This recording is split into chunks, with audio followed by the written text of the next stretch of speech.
எதை பார்த்தாலும் கொள்ளடிக்கிற திமுக, எதை பார்த்தாலும் கொள்ளடிக்கிற திமுக. கொள்ளையோ கொள்ளை.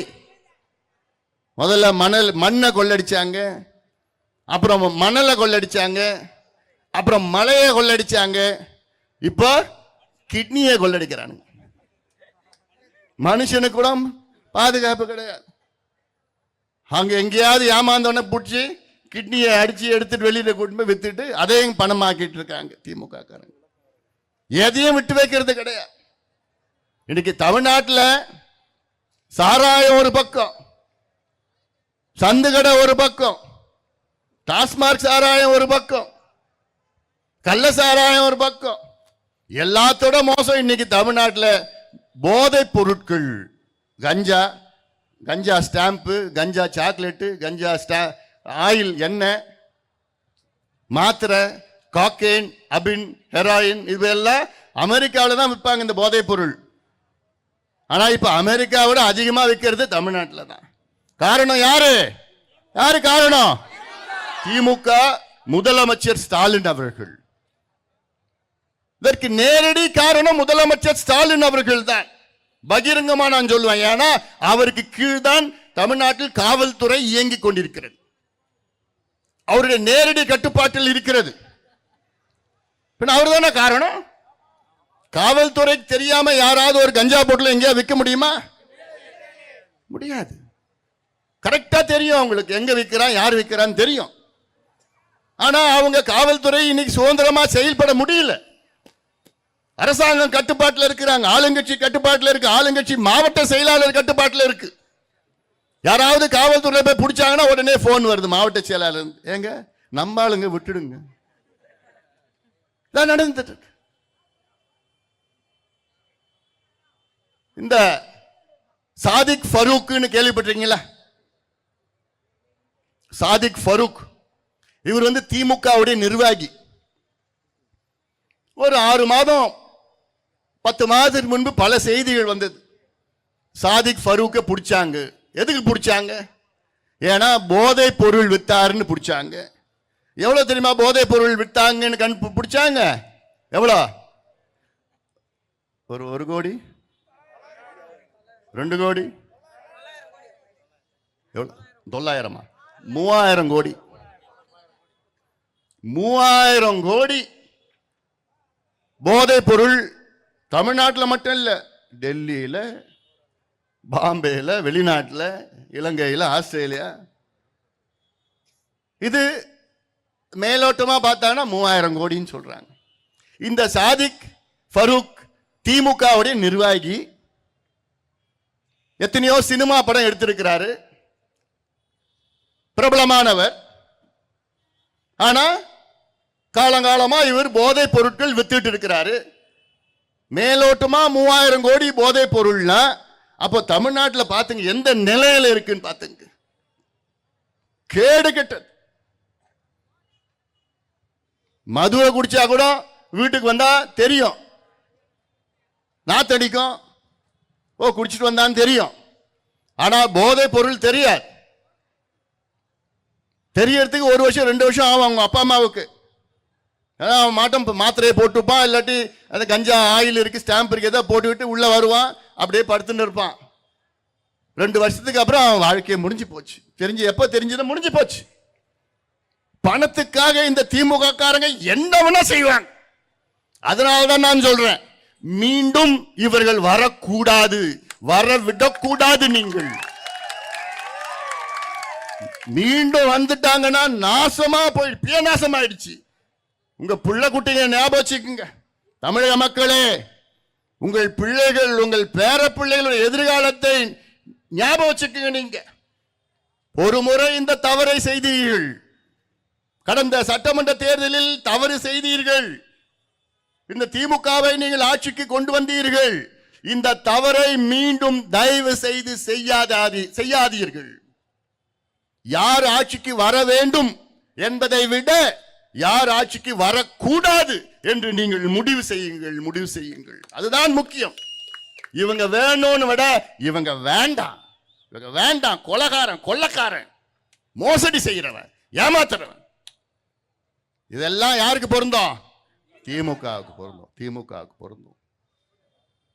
சிந்தித்து பாருங்கள். இந்த 10 உரிமைகள், சமூக நீதிக்கான உரிமை, ரைட் டு சோஷியல் ஜஸ்டிஸ், இதுதான் அடித்தளமே. சுயமரியாதையுடன் நாம் வாழ வேண்டும் என்றால் நமக்கு சமூக நீதி வர வேண்டும், நாம் பெற்றாக வேண்டும். இதுதானே அடித்தளமே. நம்ம வாழ்க்கையினுடைய அடித்தளமே என்ன? எவ்வளவு காலமா அடக்கப்பட்டு ஒடுக்கப்பட்டு அடித்தளத்தில் வாழ்ந்து கொண்டிருப்போம் மக்கள். இது எல்லா சமுதாயத்துக்கும் சார்ந்தும். ஏதோ ஒரு சமுதாய பிரச்சனை கிடையாது சமூக நீதி என்று.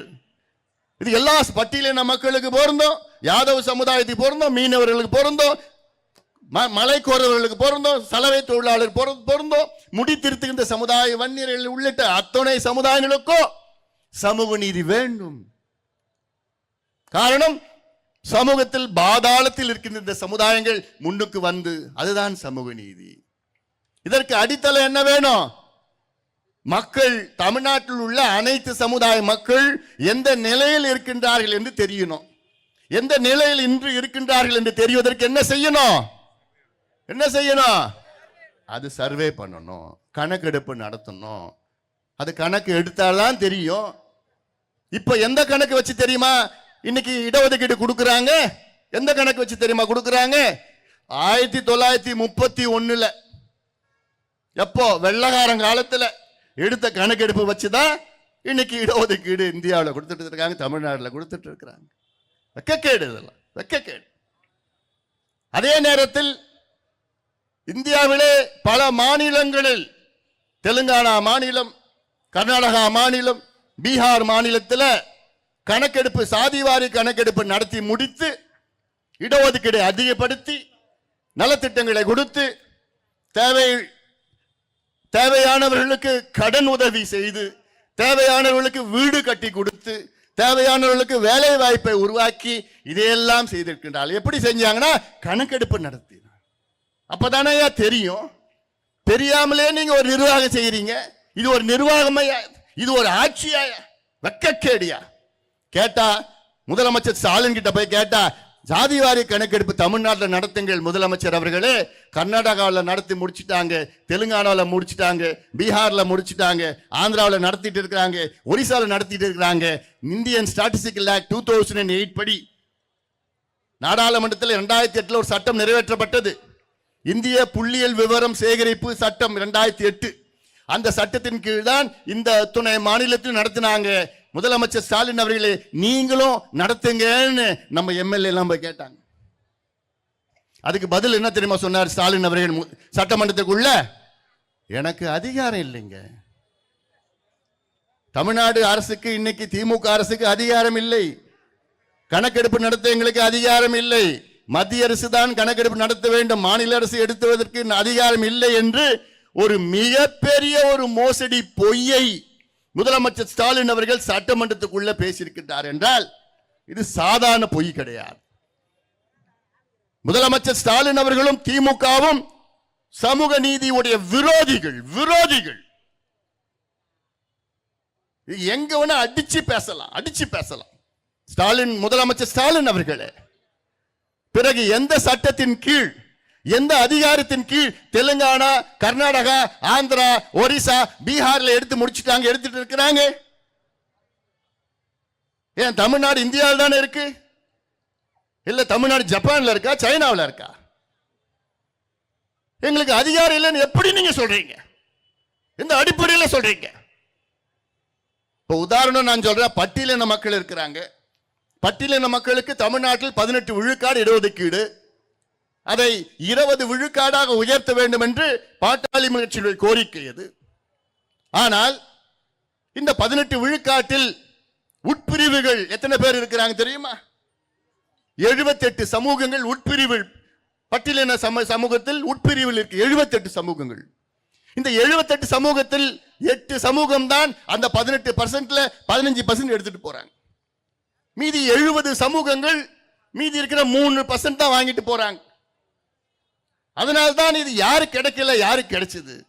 எம்பிசியில கிட்டத்தட்ட 115 சமுதாயங்கள் இருக்கிறது. அந்த 115 சமுதாயத்தில் யார் அதிகமா எடுத்துட்டு போறா, யாருக்கு சரியான கிடைக்கல, யாருக்கு சுத்தமா கிடைக்கல. பிசியில 30% இருக்கு, இந்த பிசில 30% யாருக்கு கிடைக்கல, யாருக்கு சுமாரா கிடைக்குது, யார் அதிகமா கிடைக்குது. இந்த கணக்கெடுப்புலாம் நடத்தினாதான் சமூக நீதி கிடைக்கும்.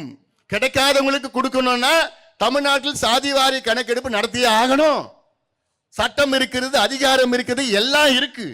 ஆனா இருந்தோம் இல்லை என்று பொய் சொல்லிக் கொண்டிருக்கின்ற முதலமைச்சர் எங்கேயாவது பார்த்திருக்கீங்களா?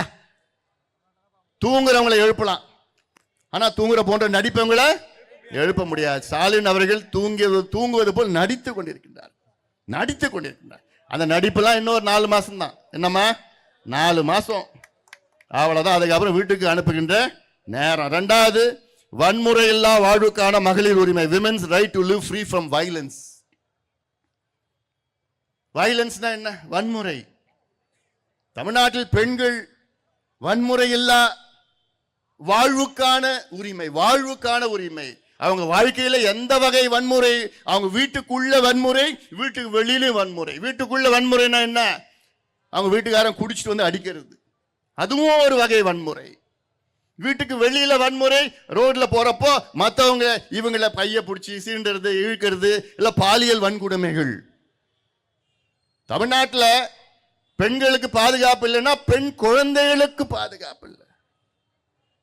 எத்தனையோ சம்பவங்கள் வாரம் வாரம் எங்கேயாவது ஒரு ஊர்ல பார்த்தா 8 வயசு குழந்தை, 10 வயசு பெண் குழந்தை, 12 வயசு குழந்தைகளை பாலியல் பலாத்காரம், பாலியல் வன்கொடுமை செய்கின்ற படுபாவிங்க. இவங்கெல்லாம் படுபாவிகள். காரணம், அதற்கேற்ற சூழலை தமிழ்நாட்டில் உருவாக்கி இருக்கிறது திமுக. திமுக கேட்டா நாங்க இதெல்லாம் கட்டுப்படுத்த முடியுமா? எங்கேயோ அங்க ஒரு சம்பவம், இங்க ஒரு சம்பவம் சொல்றாங்க. ஏன் இந்த சூழலை நீ உருவாக்குன? எதுக்கியா நீ மதுவை விற்கிற? எதுக்கியா நீ கஞ்சாவை விற்க விட்டுட்ட? எதுக்கியா நீ போதைப் பொருட்கள் சரளமா வித்துட்டு இருக்கிறாங்க? அதை கட்டுப்படுத்த முடியல. காரணம் நீதானே. அதிகாரம் வச்சிருக்கீங்களா நீங்க கட்டுப்படுத்தினா இந்த சம்பவம் எல்லாம் ஒண்ணு கூட வந்திருக்காது. அதுதான் நாங்க இந்த உரிமையை நாங்க கேட்கிறோம். கொடுங்கயா, பெண்களுக்கு இந்த உரிமையை கொடுங்க. ஆனா அதுக்கு பதிலா 1000 ரூபாய் கொடுக்குறாங்க. அது பெருமையா பேசுறாங்க. வேற சுதந்திரம் அடைஞ்சு 78 ஆண்டுகள் ஆகிறதுயா. 78 ஆண்டுகளுக்கு பிறகு இன்னும் வந்து 1000 ரூபாய் கொடுத்து, பெரிய பணம் 1000 ரூபாய் கொடுத்து அப்படி பெண்கள் வாழ்க்கையில் அப்படி ஒளியேத்துறாங்களா திமுக? வெக்கக்கேடியா. 1000 ரூபாய் யாரும் கேட்கலையா? 1000 ரூபாய் எந்த பெண்ணும் தமிழ்நாட்டில் கேட்கல. கேட்கறது என்ன? நிம்மதியான வாழ்க்கை, சாராயம் இல்லாத வாழ்க்கை, மது போதை பொருட்கள் இல்லாத வாழ்க்கையை தான் கேட்கிறாங்க பெண்கள். நீ கொடுக்குற 1000 ரூபாய் யாருக்கும் வேணாம். பெண்கள் எல்லாம் சுயமரியாதை வாழணும்னு எதிர்பார்க்கிறாங்க. அவங்களுக்கு நல்ல ஒரு சூழலை, வாழ்கின்ற சூழலை உருவாக்குங்கள்.